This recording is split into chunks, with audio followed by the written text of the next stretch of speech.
As an actor, I have portrayed Theo, the little-known brother of artist Vincent van Gogh. Somehow, I related so strongly to the story of the two brothers that I became obsessed with Theo's struggle to defend Vincent and to prove that he was not insane. Most people, including many experts, believe that Vincent van Gogh was mad. His brother didn't, and I have evidence that he was right. This, for me, is a personal search. A search for a man who painted brilliant impressions of sunflowers and starry nights. He was called Madman by many, and in fact, he did cut off part of his own ear. But was he really mad? He was born twice, and he had a deep feeling for family. Yet, he considered himself a stranger on the earth. Vincent van Gogh. Today, 14 of his works are displayed here in the celebrated Louvre Museum in Paris. In a feverish 10-year period, though plagued by illness, he turned out 1,800 pieces of work, many of which sell for as much as $1 million each today.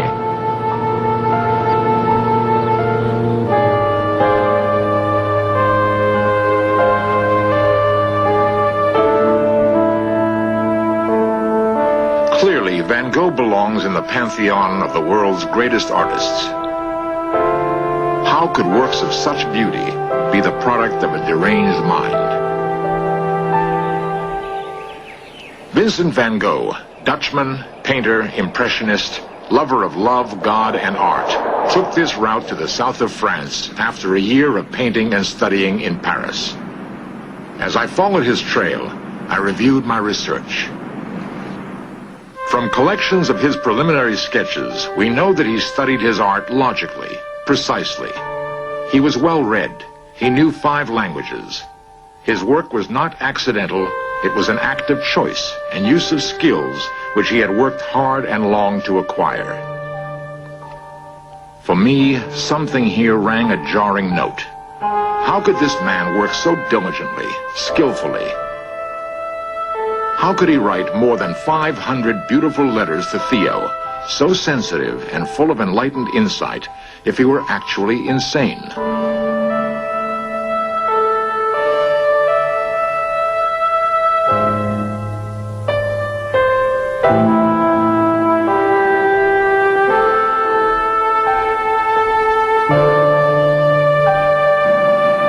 Whatever Vincent's problem was, it began to appear here in the south of France. What I hoped to find was the cause. Was it the intense loneliness? Was it the burning southern sky?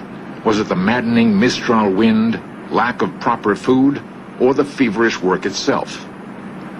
What caused the man to fall to the depths of illness and despair, while his work soared to the heights of brilliance? My first stop in the town of Arles would be the corner where Vincent lived, in what became known as the Yellow House. The adjacent sidewalk cafe is still open for business. I stopped to absorb the atmosphere. The Yellow House had been destroyed during World War II. All that remains is Vincent's luminescent painting. Here, Vincent dreamed of starting a community of artists, and Paul Gauguin was invited to be its leader. Gauguin, eloquent, outspoken, and arrogant. He had deserted his wife and 5 children in favor of painting. To share his home, Vincent could not have picked a more unsuitable partner. But Vincent, thrilled by Gauguin's acceptance, painted masterpieces to decorate the walls. Gauguin arrived and flattered Vincent by painting his portrait. They worked together and they socialized together. But soon, more than anything, they argued. Vincent, always the straightforward, passionate seeker of truth. Gauguin, caustic, cool, baiting Vincent as a matador might taunt a bull. Eventually, Vincent wrote, "I think our friend Gauguin has become tired of our house, the little town of Arles, and especially me."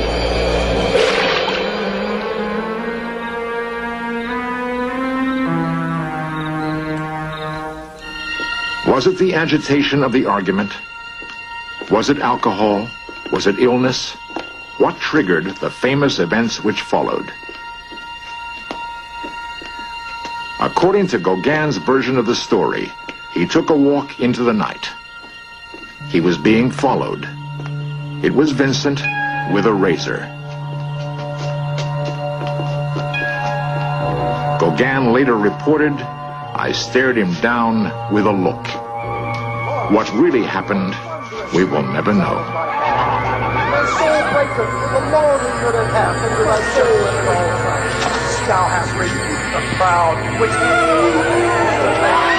Then, Vincent performed the act most widely presented as evidence of his insanity. He went back to his room and severed half his ear.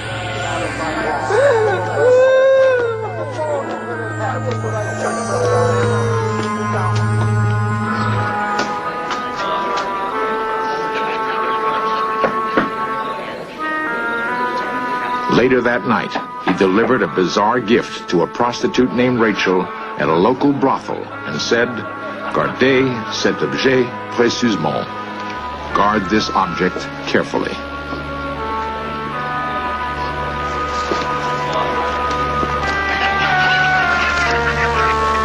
It was the severed ear. Why? The answer may lie in a previous relationship with a prostitute named Christine. When Vincent met her, she had a child and was expecting another. Vincent felt he could save her from the streets. It was a noble effort, but a failure. The lady did not want to change her lifestyle. Was there for Vincent a connection between his past and the present?